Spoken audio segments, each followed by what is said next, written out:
आज हम कक्षा 12वीं भौतिकी के अध्याय विद्युत आवेश परिमाण क्षेत्र से संबंधित विद्युत द्विध्रुव के कारण अक्षीय स्थिति पर तीव्रता पढ़ चुके हैं। उसी के आगे अनुप्रस्थ स्थिति, जिसे निरक्षीय स्थिति कहते हैं।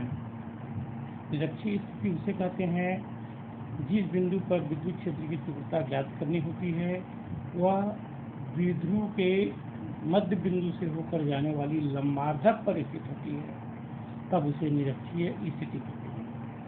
आज हम निरक्षीय स्थिति पर स्थित किस बिंदु पर विद्युत क्षेत्र की तीव्रता ज्ञात करेंगे। इसके लिए ए बी एक विद्युत द्विध्रुव है जिसके बीच की दूरी 2a है। यह +q और -q आवेश से मिलकर बनी हुई है। द्विध्रुव के मध्य बिंदु O से उसके लंबार्धक पर r दूरी पर एक बिंदु P स्थित है, जहां पर हमें विद्युत क्षेत्र की तीव्रता ज्ञात करनी है। तब बिंदु A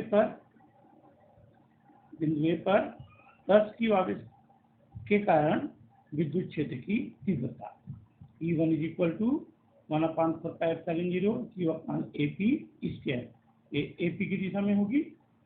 इसी प्रकार बिंदु B पर स्थित -q आवेश के कारण विद्युत क्षेत्र की तीव्रता E2 = 1/4πε0 Q/dP² PB की दिशा में होगी। क्योंकि ज्यामिति के अनुसार बिंदु P द्विध्रुव के लंबार्धक के किसी बिंदु पर स्थित है, इसलिए AP और BP दोनों बराबर होंगे। अतः E1 और E2 परिमाण में बराबर होंगे और उनके बीच 2θ का कोण बनेगा, क्योंकि PAB थीटा और PBO थीटा, इसलिए इनके बीच में 2θ का कोण बनेगा। इस प्रकार E1 को एक दिशा में जो विद्युत क्षेत्र की तीव्रता E1 है, इसको दो समकोणिक घटक में विभाजित कर सकते हैं। पहला E1 cos θ क्षैतिज दिशा में AB के समांतर, तथा E1 sin θ लंबार्धक की दिशा में। इसी प्रकार PB दिशा में जो E2 कार्य है, इसके भी दो घटक E2 cos θ क्षैतिज दिशा में और E2 sin θ ऊर्ध्वाधर दिशा में। क्योंकि E2 और E1 दोनों परिमाण में बराबर हैं और E1 cos θ और E2 cos θ, E1 sin θ और E2 sin θ दोनों ऊर्ध्वाधर घटक एक दूसरे की विपरीत दिशा में होने के कारण एक दूसरे के प्रभाव को निरस्त कर देंगे, किंतु क्षैतिज घटक E1 cos θ और E2 cos θ एक ही दिशा में हैं, इसलिए वे आपस में जुड़ जाएंगे। अतः बिंदु P पर जो परिणामी विद्युत क्षेत्र की तीव्रता ज्ञात करेंगे, E का मान E1 cos θ plus E2 cos θ दोनों क्षैतिज घटकों के योग के बराबर होगा।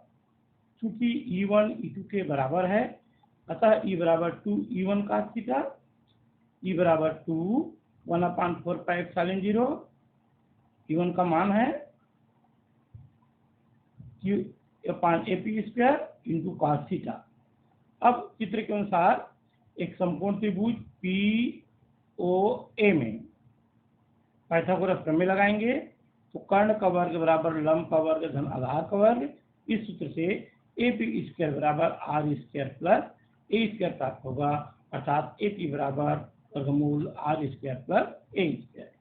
और इसी में cos θ का सूत्र निकालेंगे आधार बटे कर्ण से, तो OA बराबर AP मिलेगा, जहां OA का मान A और AP का मान अभी यहाँ से ज्ञात किए हैं, r² प्लस a²। इन दोनों मानों को समीकरण 1 में रखेंगे तो समीकरण 1 में मान रखने से E का जो मान मिलेगा 1/4πε0 Q/r² plus a² into cos θ का मान है a/√r² a²। इसको हल करेंगे तो E = 1/4πε0 2QA r² plus a² 3/2। 3/2 यहाँ इसलिए हुआ r² प्लस a का घात 1 और इसका घात 1/2, तो 1 + ½ 3/2। इस प्रकार से P बराबर 2Q A वैद्युत द्विध्रुव आघूर्ण का मान निकाल चुके हैं। इस मान को रखेंगे तो E का मान 1/4πε0 P/r² प्लस a² 3/2। इसी को सदिश के रूप में जब लिखेंगे तो E बराबर 1/4πε0 P/r² प्लस a² 3/2।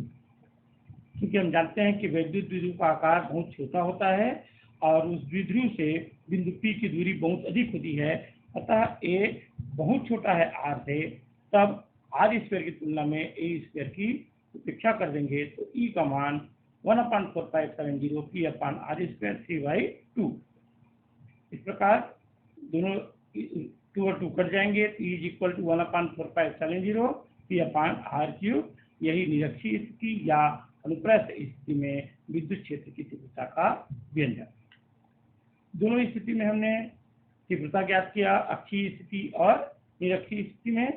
हमें ज्ञात है अक्षीय स्थिति में E1 का मान 1/4πε0 2P/r³ ज्ञात किए थे और निरक्षीय स्थिति में भी हमने ज्ञात किया T2 बराबर 1/4πε0 P/r³। दोनों को आपस में भाग देंगे E1/E2 तो ये सभी आपस में कट जाएंगे और E1/E2 2 अर्थात E = 2E1। इसका मतलब है कि निरक्षीय स्थिति में जो विद्युत क्षेत्र की तीव्रता प्राप्त होती है वह अक्षीय स्थिति के विद्युत तीव्रता के आधी या अक्षीय स्थिति की विद्युत तीव्रता निरक्षीय स्थिति की विद्युत तीव्रता की 2 गुनी होती है।